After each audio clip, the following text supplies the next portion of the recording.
અવશેષોની ડાબડી પર રામજીની પુત્રી સંઘમિત્રાએ બુદ્ધનો સંદેશ શ્રીલંકા સુધી પહોંચાડ્યો હતો.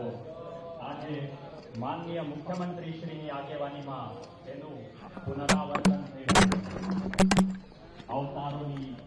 અવતારની અવશેષોની છાયામાં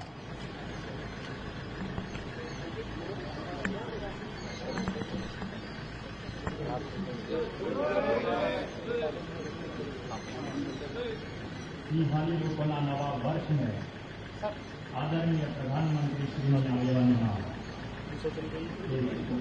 દર્શન માટે આ અવશેષો